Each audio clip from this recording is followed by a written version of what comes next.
If my silence confused you after the breakup, this is what it really meant. Family, welcome and welcome back to my channel. I'm Eleanor and this is Dismissible Me, where I speak only about dismissive avoidant attachment from the perspective of someone with a dismissive avoidant attachment style.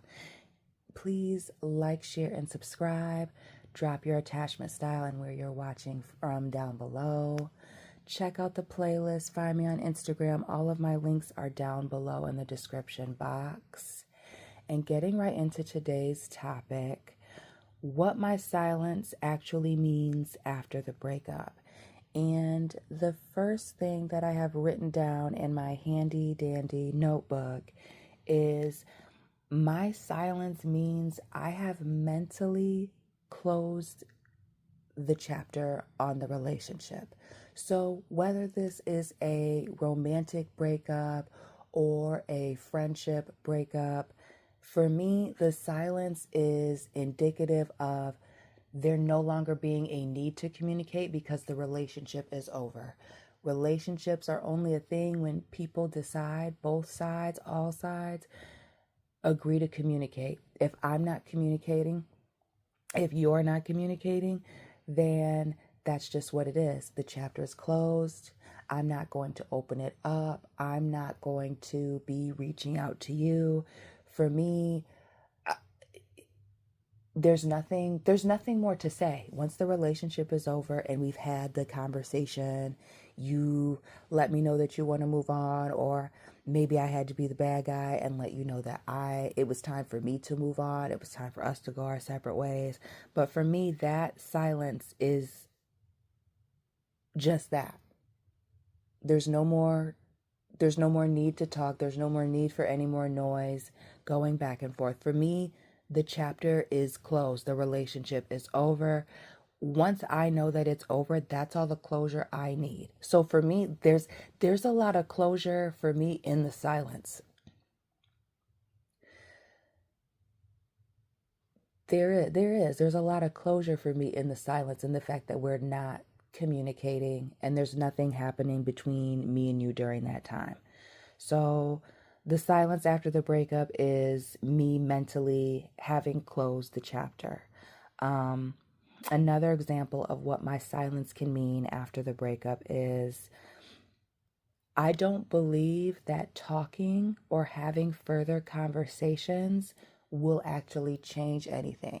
It's not going to change the direction that the relationship is headed, right? Because we're already at this point where it's ended. And for me, if I have allowed a relationship to,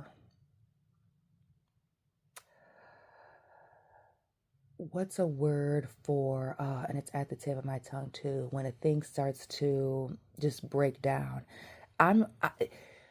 Once a relationship gets to a certain point, for me, I know that things are not going to move into a different direction. And for me, if I allow a situation to get so bad that we're at the point of a breakup, and it's not just allow, there's also me putting in effort. And again, if I'm putting in that effort and it gets to this place where we are broken up, for me, that's it.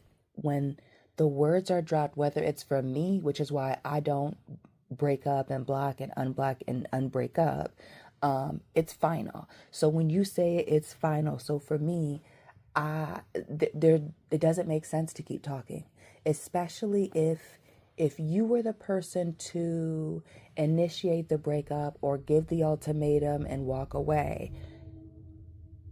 To expect me to be the person to reach out to you and then try to chase you is, I don't know why you would do that. Because I'm not going to do that. I'm not going to be the person to reach out. And I've said this in several other videos, again, like and subscribe, hit the notification bell. I'm not going to chase you. If you want to be here willingly of your own free will, we could do that. But like chasing, begging, explaining, re-explaining, me talking to a grown person and acting like they're not understanding the words that are coming out of my mouth, unacceptable. So for me, I believe that all the talking that could have been done was done. And so I just choose to, again, go quiet. That's me closing the door, and I keep it moving.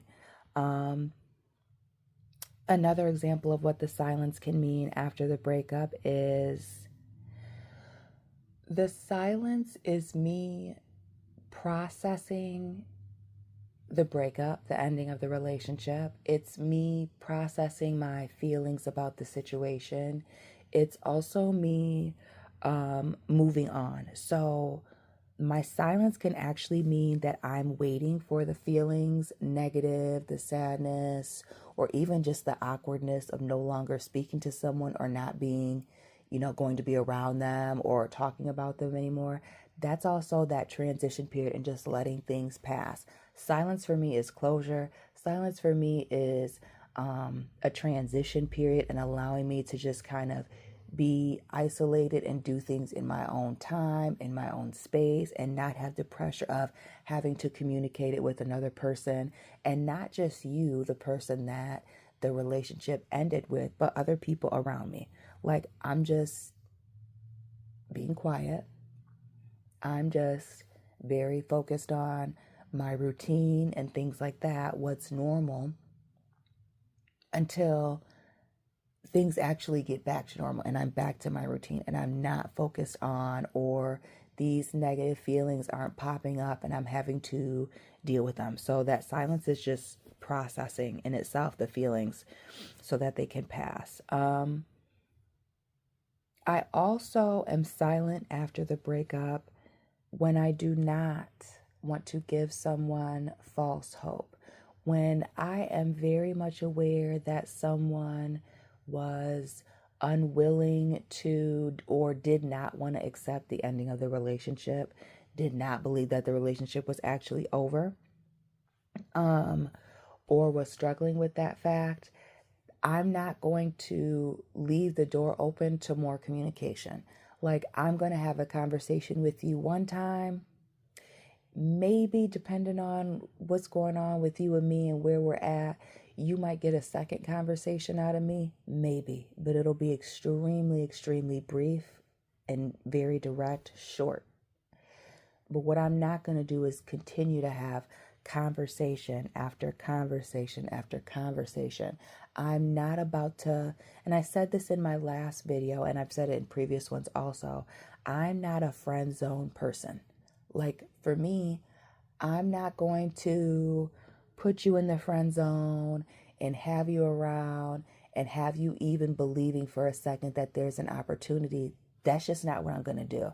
Because for me, I'm an all or nothing kind of person. It's very much black and white. And friend zone stuff is gray area.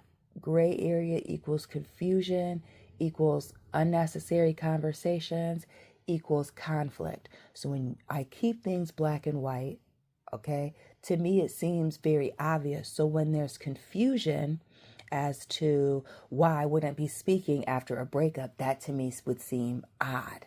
Like, what do you mean? What would we be talking about?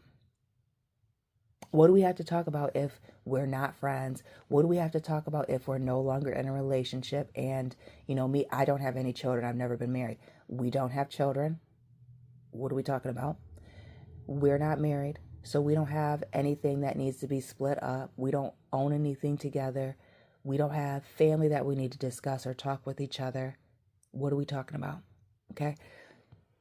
There's no need for that. I feel like talking is so important to relationships. When we're not speaking, that makes it obvious that there's nothing going on between me and you, that there's nothing there. So for me, I'm not going to give a relationship that is over, that I want to be over, any oxygen to breathe. So for me, the silence is not wanting to give false hope, waiting for the feelings to pass again, because I'm not going to get caught up in any of the residual, but what ifs. Nope, I already did that. That's why I tried to talk. That's why I stayed longer than I should have.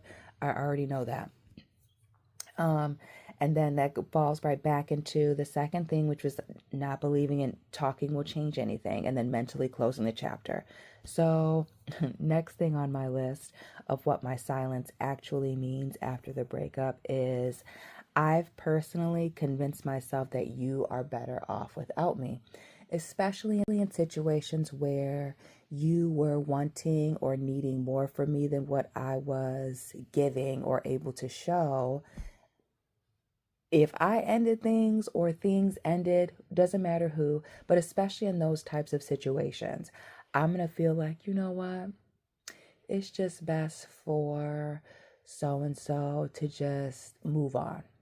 They need to find somebody who's going to meet their needs. I'm not somebody who feels like I have to possess this person and I have to be with this person. If we're not compatible, it's not working out. You're stressed, I'm stressed, everybody's stressed out and unhappy.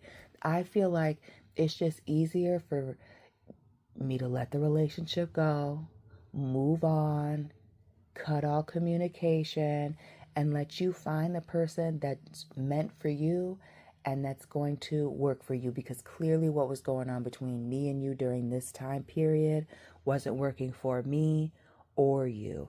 So that's also the silence. Again, we've done all the talking. I don't see the need to speak anymore. I've mentally closed the chapter.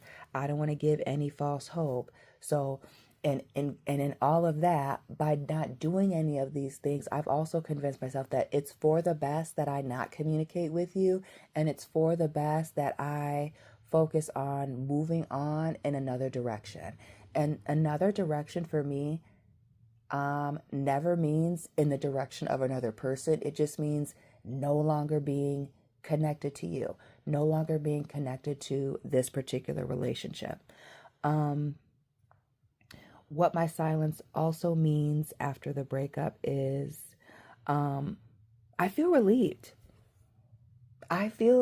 And I've spoken about this several times, and this is not an uncommon thing that you're hearing on this channel or any others that speak about dismissive avoidant attachment.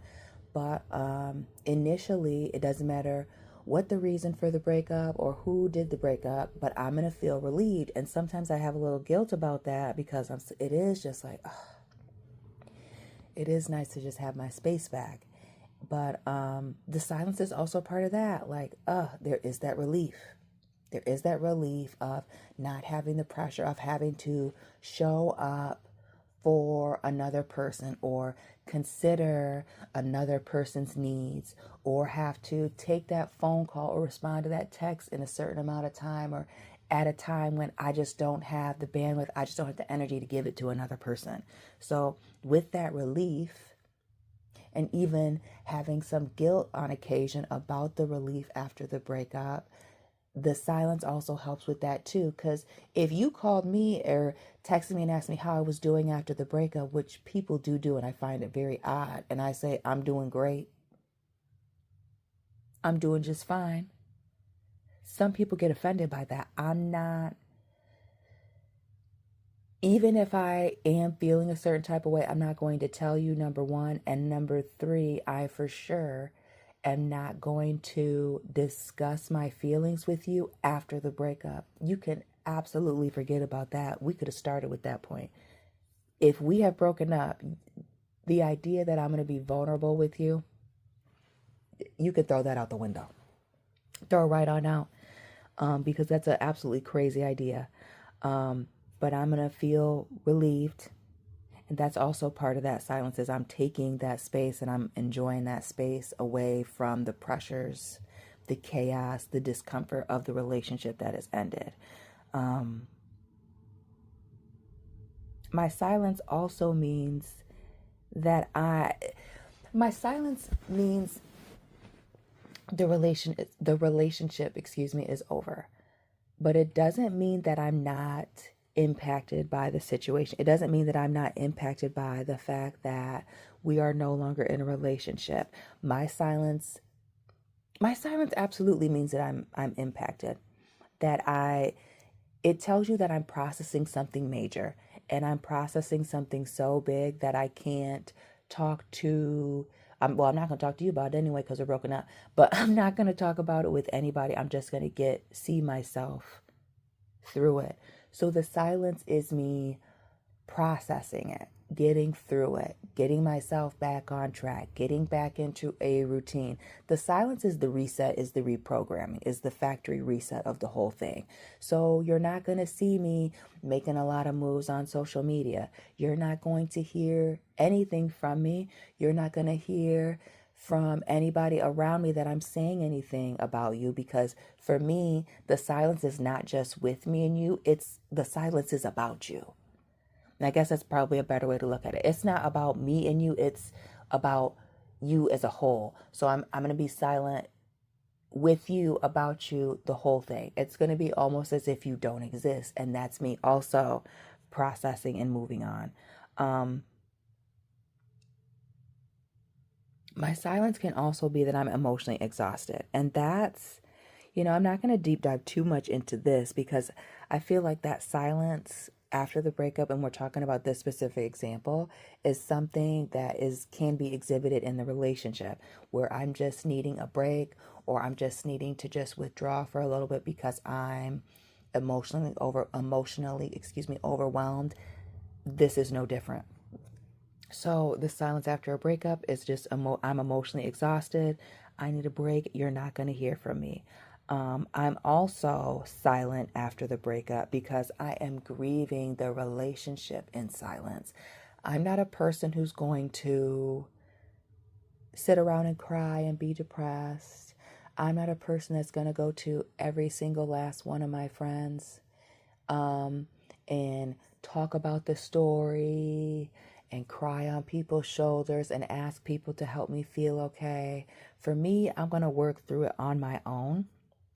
That's what's normal and that's what's comfortable for me. So again, like I said, you're not even going to hear me speaking about you to other people, from other people, because it's just not happening. I'm not going to show anything on social media, so there's not going to be posts. There's not going to be any subliminals or weird stuff in my story like that. If anything, I'm not going to post anything on social media. I'm not going to post anything on my story. It's going to be dead silence, because social media is not my focus. Outside of what I do on YouTube, I don't do social media. It's not imperative for me to tell people that could come to my desk or people that can see me in the grocery store what's going on with me. If you want to know, you'll be involved in my life enough to know. So I'm going to grieve in silence. You're not going to see it. It's not going to be something that you can see on social media from me personally. And 10th on my list is my silence means that I'm quietly hoping you'll just move on without needing more from me, that you're not going to need another conversation, that you're not going to, still want to be friends or still want to be connected in any way. I'm going to hope that after the breakup, you're going to take this time, like I'm taking this time, to just focus on yourself and do what is best for you to move on, to process the situation, and that's that. I'm not going to check on you. I'm not going to see what's going on. And for me, I've said this a million times, and I know this is very upsetting for people, but for me, when a relationship ends, when a breakup happens, I'm not coming back. So it doesn't make sense for there to be, if I go silent, for there to be a reconnection, at least not on my part. It's not going to happen. So for me, a brief rundown of everything that I just spoke about in this video, what my silence actually means after the breakup. Number 1, I've mentally closed the chapter. Number 2, I don't believe talking will change anything. I'm waiting for the feelings to pass. I don't want to give you any false hope. I've convinced myself you're better off without me. I feel relieved and maybe even guilty about being relieved that there's this space after the breakup, the relief of pressure. I'm emotionally distant, but I'm still impacted. I feel emotionally exhausted from the breakup, the situation, the relationship. I'm grieving in silence, which is normal and comfortable for me, most comfortable. And I'm quietly hoping you'll just move on without needing anything more from me. Family, thank you so much for staying tapped in. I know this was a long one. Thank you for giving me your time. Please like, share, and subscribe. Check the playlist. Let me know where you're watching from and what your attachment style is in your experience. Find me on Instagram. All of my links are down below in the description box. And family, I will be tapping in with you very soon. Keep it real.